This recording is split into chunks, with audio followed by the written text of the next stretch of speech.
Vous êtes-vous déjà demandé d'où venait le poulet que vous mangez? Des œufs, bien sûr, mais pas de n'importe quels œufs. Les œufs qui donnent les poulets ne sont pas comme ceux qu'on achète à l'épicerie, parce qu'ils proviennent d'une sorte de poulet différent. Mais alors, d'où viennent ces œufs? L'élevage des parents des poulets que nous mangeons, qu'on appelle des reproducteurs de poulets à griller, est un secteur méconnu de l'industrie avicole. Le nom de ces poulets est d'ailleurs assez évocateur. Ces poulets sont reproduits en vue de produire des poulets à griller, c'est-à-dire les poulets qui sont élevés pour être mangés. L'élevage des reproducteurs de poulets à griller permet de produire des œufs fertiles. Les œufs sont ensuite envoyés dans des couvoirs commerciaux et placés en incubation avant d'éclore et de donner des poussins qui seront élevés sur des fermes commerciales de poulets à griller destinées au marché de la viande. Voyons tout cela de plus près. En vue de répondre aux demandes des consommateurs et d'offrir un approvisionnement constant de produits de volaille, on a soigneusement sélectionné et croisé les poulets afin d'améliorer leur capacité de transformation des aliments, leur taux de croissance et leur rendement en viande de poitrine.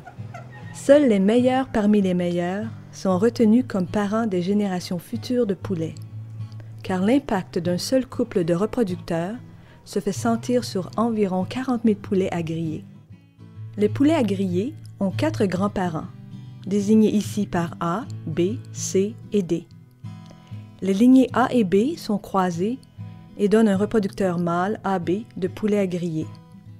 Puis les lignées mâles C et D sont croisées pour donner des femelles reproductrices CD de poulets à griller. Les descendants AB, CD sont des poulets à griller. Ce système de reproduction permet de s'assurer que les poulets à griller possèdent toutes les caractéristiques nécessaires pour produire une viande saine, nutritive et d'excellente qualité. L'industrie avicole canadienne s'efforce de produire de la viande de volaille qui répond aux normes les plus élevées possibles en matière de salubrité des aliments et de qualité, grâce à des protocoles de biosécurité. Pour qu'un troupeau reste en santé, il est important d'empêcher que le poulailler soit contaminé par une source extérieure de maladie.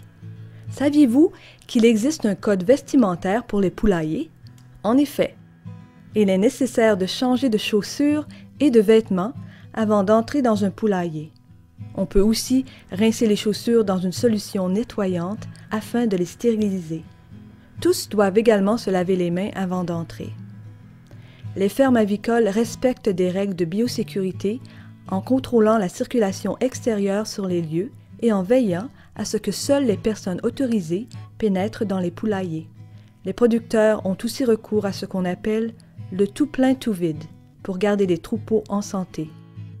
Selon cette méthode, c'est un troupeau entier qui arrive au poulailler en même temps et que le quittera aussi au même moment. De cette manière, on peut nettoyer et désinfecter le poulailler entre les différents troupeaux.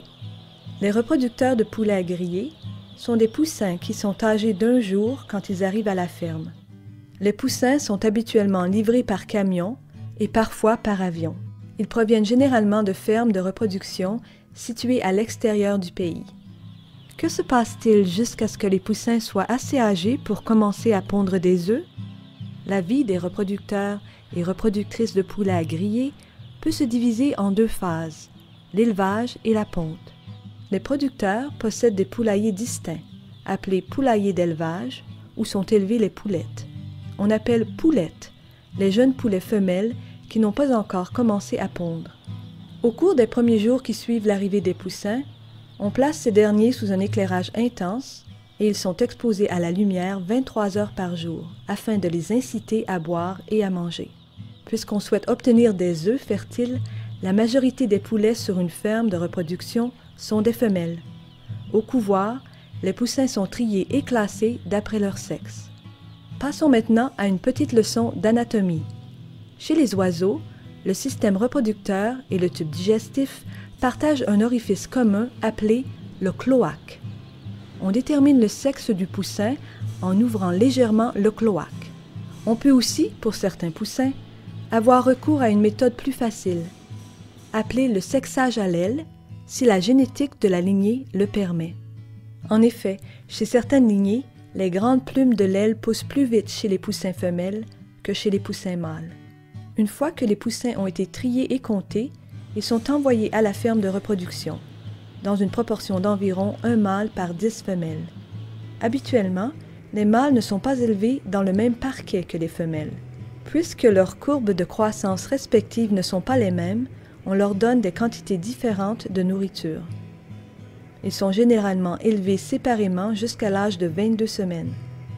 Quelques jours après leur arrivée, on réduit l'éclairage pour réduire l'activité des oiseaux.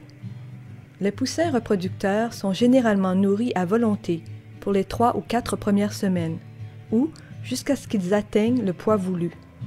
Leur régime alimentaire comprend des grains céréaliers, une source de protéines et des suppléments de vitamines et de minéraux. Le régime des poulets reproducteurs est moins riche en éléments nutritifs que celui des poulets à griller, puisque le rythme de croissance des reproducteurs est volontairement ralenti et ne reflète pas celui qu'aura leur progéniture de poulets à griller. Les oiseaux s'abreuvent d'eau propre et fraîche qui leur est offerte dans des abreuvoirs à tétines.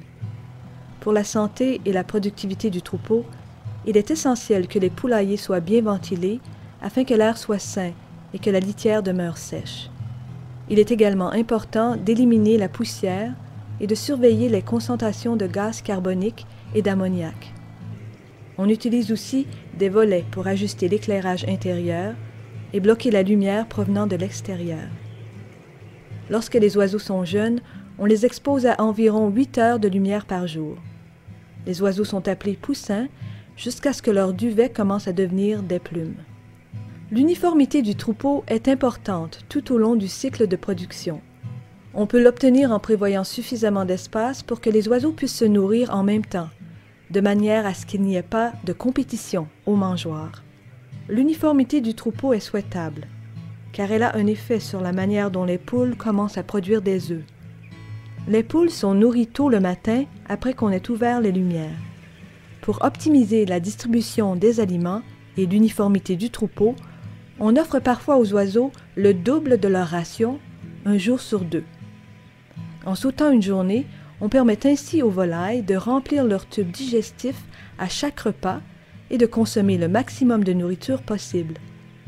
La plupart des producteurs nourrissent toutefois leurs oiseaux 1 fois par jour à l'aide de systèmes de distribution automatiques. Les oiseaux doivent être pesés souvent, afin que l'on connaisse les quantités à leur donner et afin de vérifier l'uniformité du troupeau. La pesée peut être effectuée manuellement ou automatiquement. Idéalement, au moins 50 oiseaux devraient être pesés à la fois afin d'obtenir des chiffres exacts pour l'ensemble du troupeau. Les balances automatiques pèsent les oiseaux lorsqu'ils sautent dessus et le poids est saisi à distance. Ces balances sont utiles pour observer les légères fluctuations de croissance dans le troupeau. Des quantités précises de nourriture sont données aux oiseaux afin qu'ils maintiennent un certain taux de croissance. Ces oiseaux étant croisés pour une croissance rapide, il est nécessaire de limiter leur consommation de nourriture afin qu'ils ne deviennent pas obèses et n'aient pas de problèmes de santé. La nourriture est donnée sous forme de moulées afin d'être appétissante pour les oiseaux et de les inciter à manger les quantités prévues.